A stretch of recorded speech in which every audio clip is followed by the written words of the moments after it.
Bueno, muy bien, muy buenos días. Política y ciudadanía.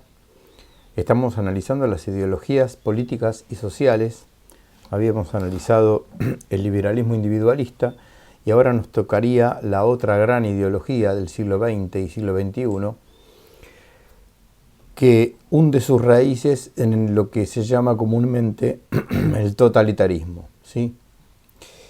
Es decir, mientras el liberalismo individualista estaba reduciendo la realidad humana y social a la universalización o a la absolutización de la libertad y el interés de cada individuo, este tipo de ideologías totalitarias van a cometer el otro extremo, es decir, van a tratar de erradicar todo lo que sea la libertad individual en pos de un bien colectivista o social. Ahí estamos trabajando con nuestro cuadernillo, el cuadernillo número 2 del curso, en donde, bueno, a partir de la página 8 tenemos estas ideologías totalitarias. Bueno, son llamadas totalitarias porque, como dice acá, ¿no? les interesa el todo, ¿sí? Es decir, el grupo social y las personas solo son consideradas con valor como partes de ese todo. Acá lo que importa es no el bien común integral, como tenemos en una concepción de doctrina social cristiana, sino que interesa el conjunto, como si cada uno de los individuos fuera nada más que la parte de un gran sistema, de una estructura con engranajes que tiene que funcionar en una totalidad.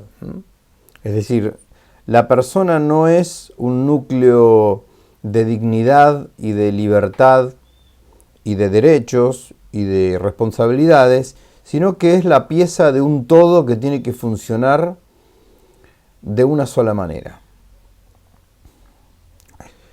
Ahí tenemos unos 3 puntos interesantes que se refieren al individuo, al grupo, a las funciones sociales y al grado de sacrificables, dice por ahí,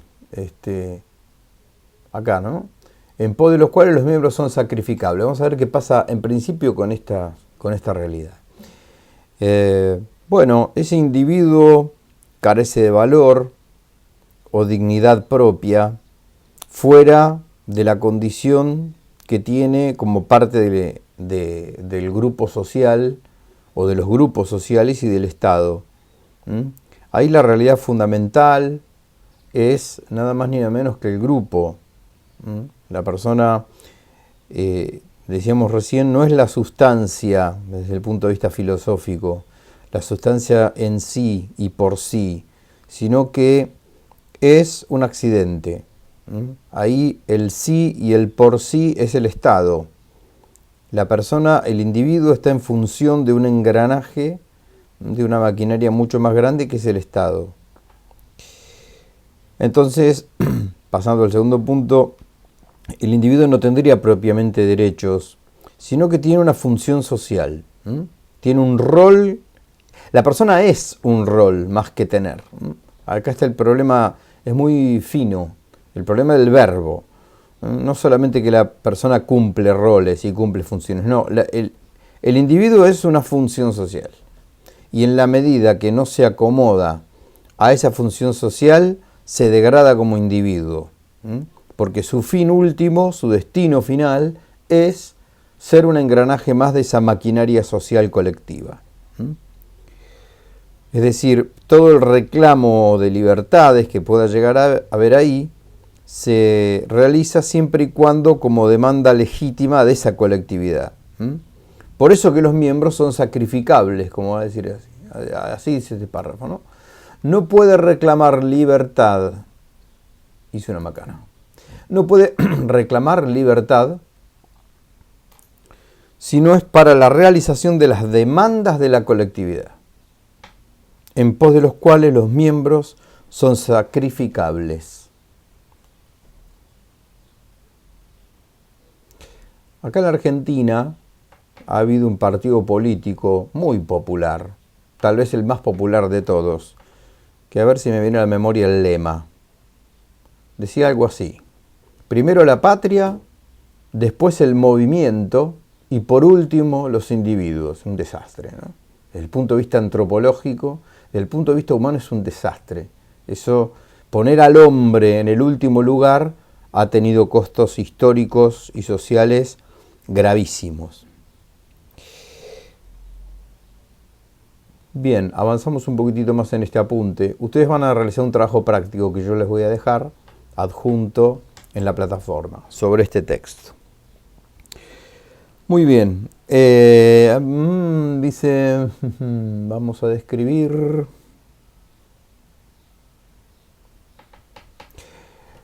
Bueno, pasamos directamente al utilitarismo.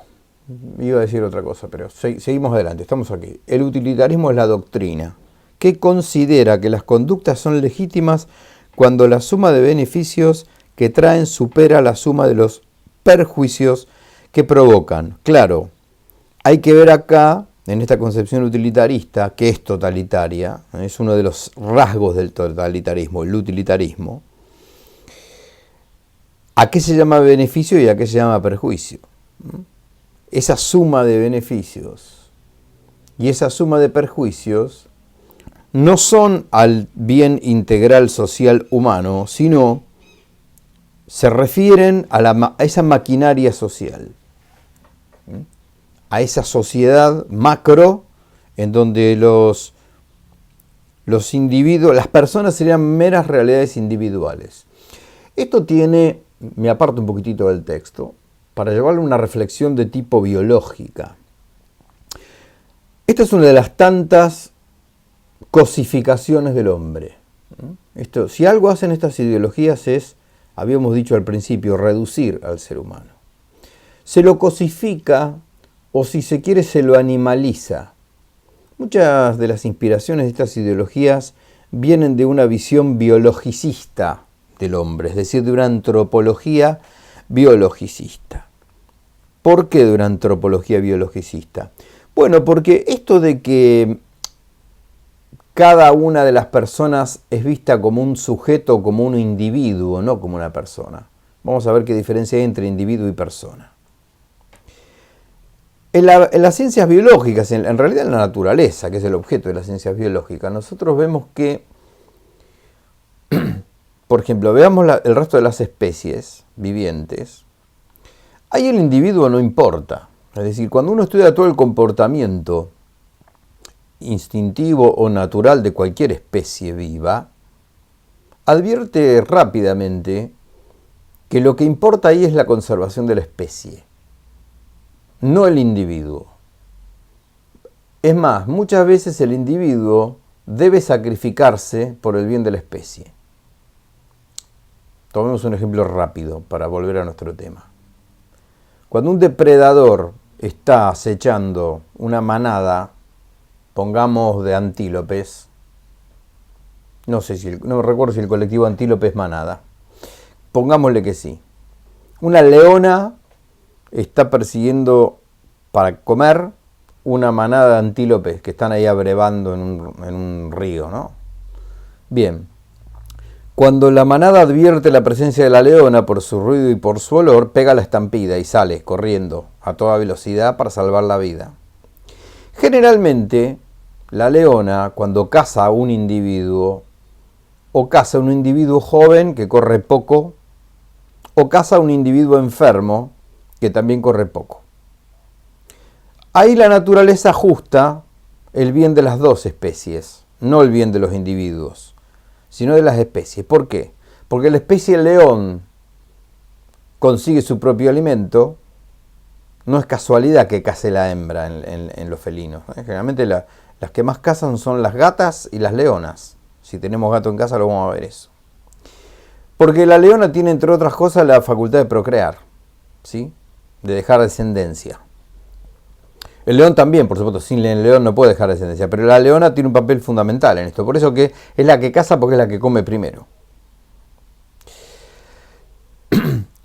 Si lo vemos del lado del antílope, el antílope enfermo le hizo un bien a la especie antílope. ¿Por qué? Porque la especie antílope, por una cuestión de supervivencia del más apto, necesita que los genes del individuo sano se reproduzcan, mientras que los genes del individuo enfermo no se reproduzcan.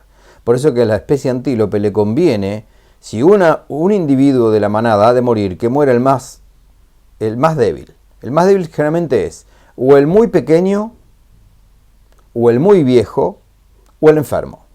Generalmente el individuo viejo suele ya tener alguna enfermedad. Y además ya cumplió su ciclo de reproducción.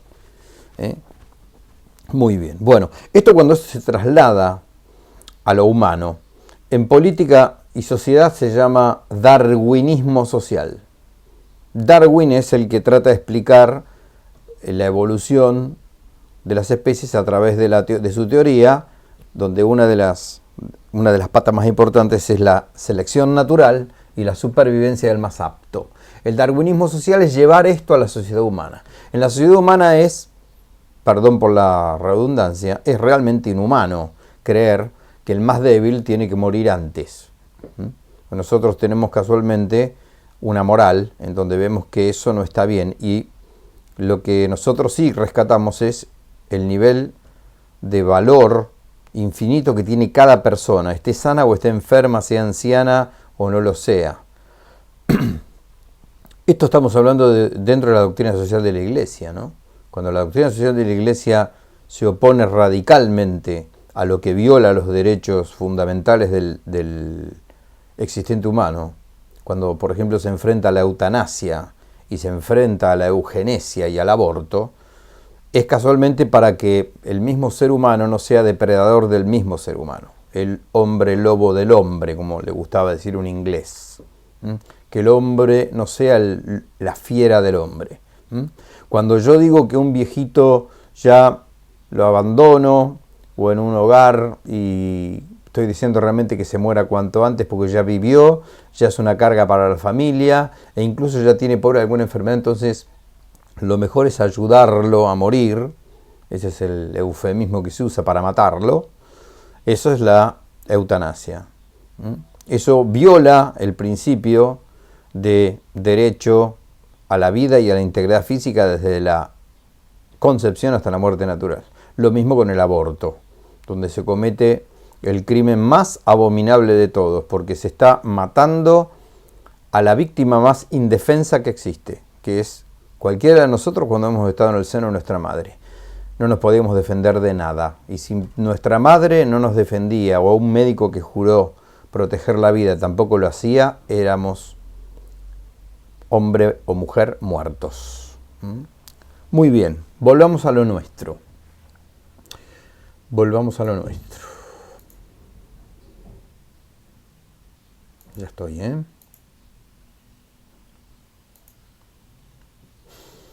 Bueno.